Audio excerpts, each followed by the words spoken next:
On guys, Devil's Advocate Boxing.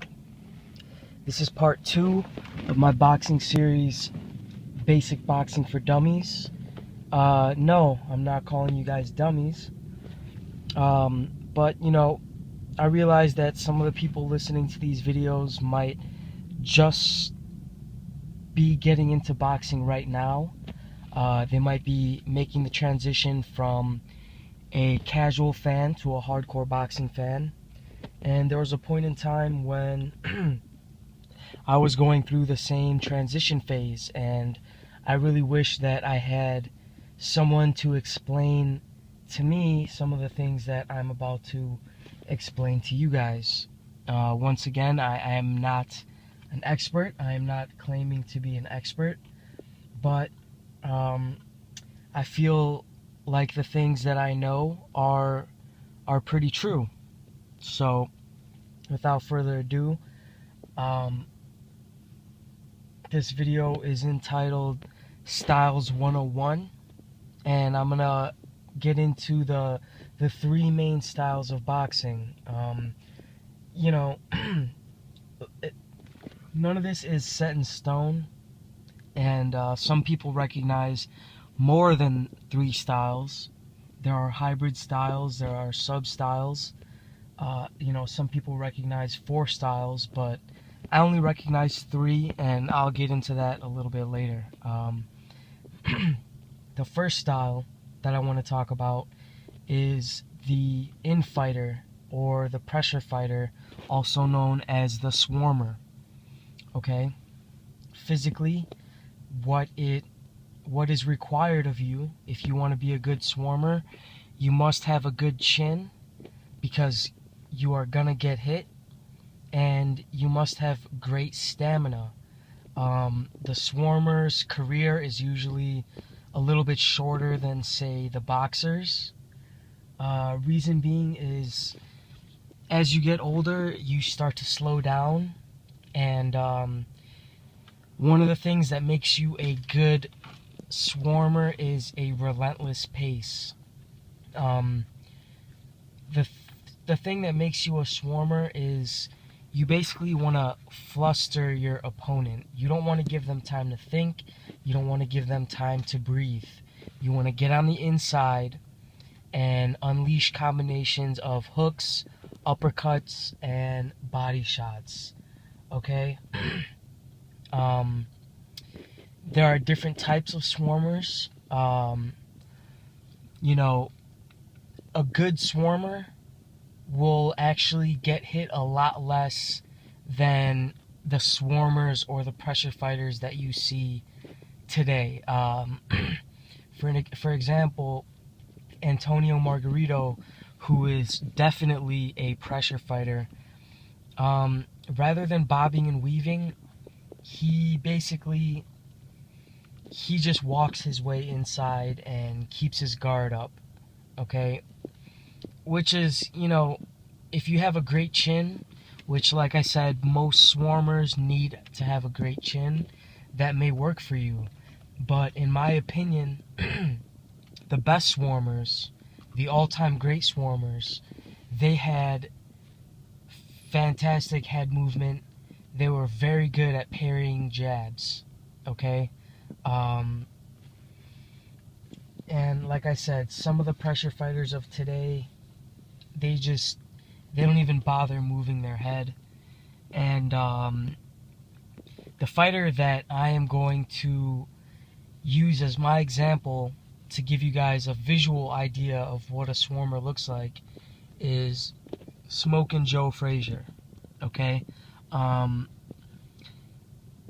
Margarito cannot hold a candle to Smokin' Joe Frazier. Okay? Like I said, a good swarmer would have great head movement. He'd be great at bobbing and weaving to get inside, and he'd be very good at parrying a jab, because when you're trying to get inside on someone, especially when you are fighting a pure boxer, the jab is their weapon to keep you away. Okay? And just for another example of a great probably one of the best swarmers of all time, if not the best, was a guy that is known as Perpetual Motion. Guy never stopped. His name was Henry Armstrong, okay? If you're a hardcore boxing fan, you know exactly who I'm talking about. But yeah, basically the swarming style, you need great stamina because you are going to be non-stop trying to get inside, trying to smother your opponent and hit them with short hooks, short uppercuts, and wear them down with body shots, okay? The next style I want to talk about would be the boxer, okay? The boxer, what you need physically to be a good boxer, it helps to have a long reach, it helps to be very quick on your feet, good balance, and your main weapon is the jab. The jab is used to keep your opponent away from you. Boxers usually are not looking for the knockout. They're looking to outclass and outpoint their opponent. They usually have also good defense, good head movement. They're looking to embody the main the main theory of boxing, which is hit and don't get hit. Hit and not get hit, whatever you want to call it. But the fighter that I am going to show you guys to give you a visual example of the boxing style is Muhammad Ali, okay? The third style that I want to recognize is the slugger, okay? The slugger, in order to be a slugger, you need great power, okay? You also need a great chin because usually sluggers are a little bit slower and they're basically looking for that one opportunity to hit you with a bomb and knock you out. And the good sluggers are successful at it. Slugger, also known as a puncher. The fighter that I'm choosing to give you guys a visual example in this case would be George Foreman, okay?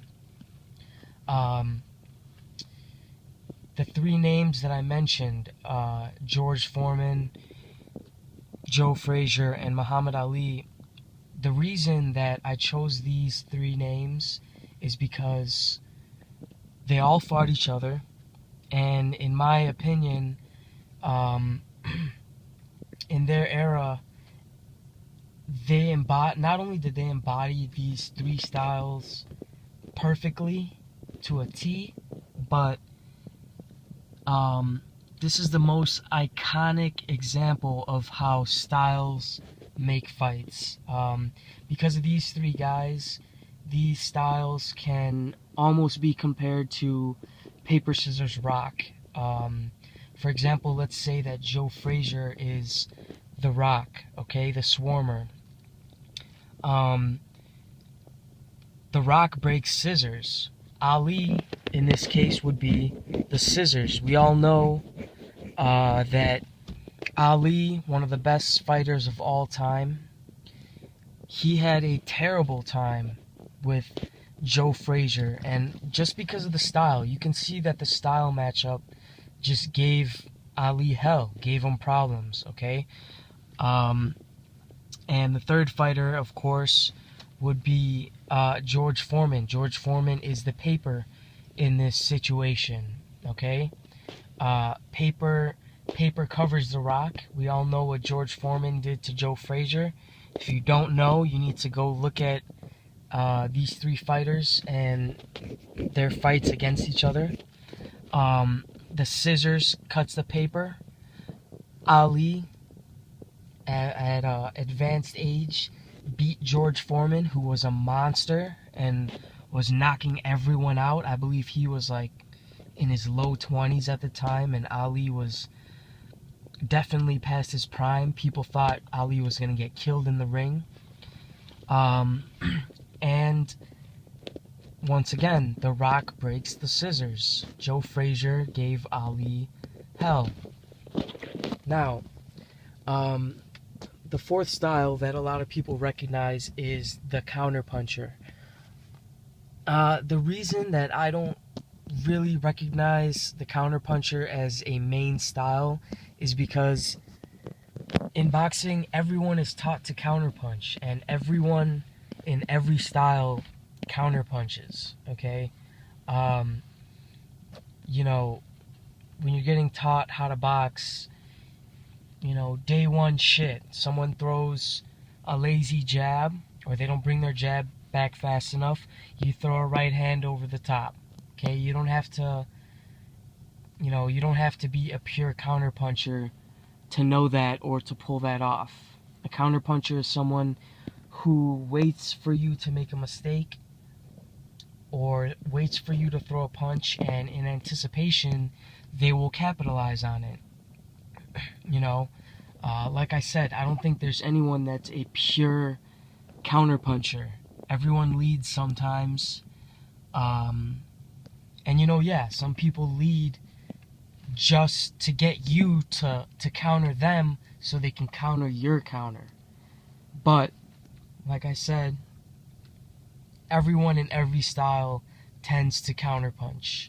Everyone at a certain point of time will see you make a mistake and capitalize on it. There are also hybrid styles.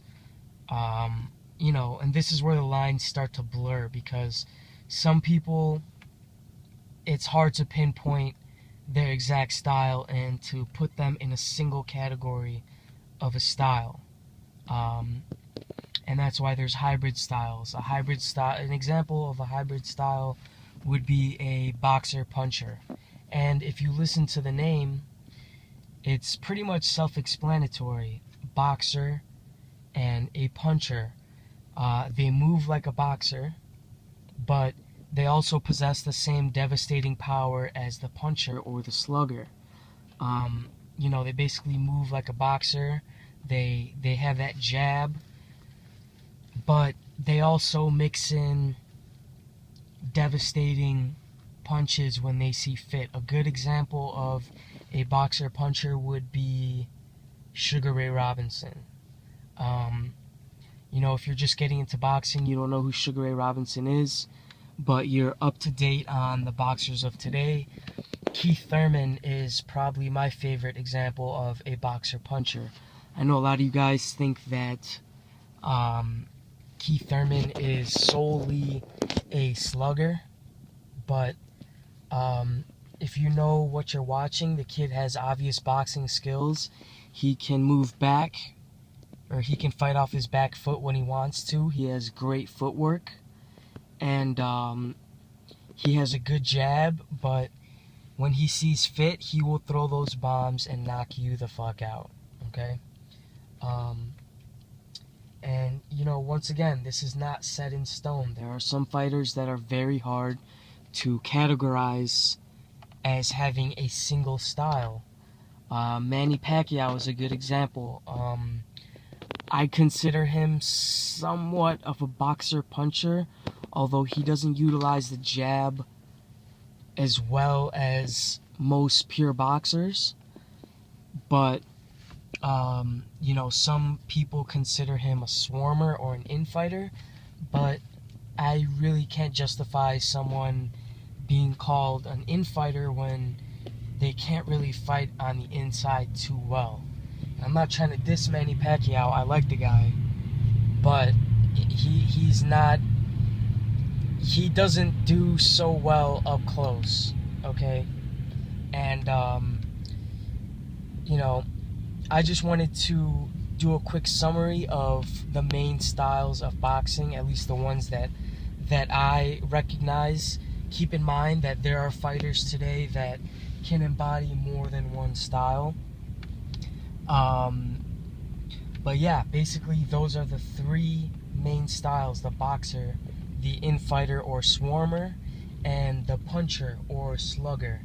And believe me, when you guys see the video clips I'm going to show you, they you know, after watching this video, the video clips that I'm going to show you will explain a lot more than my words do, okay?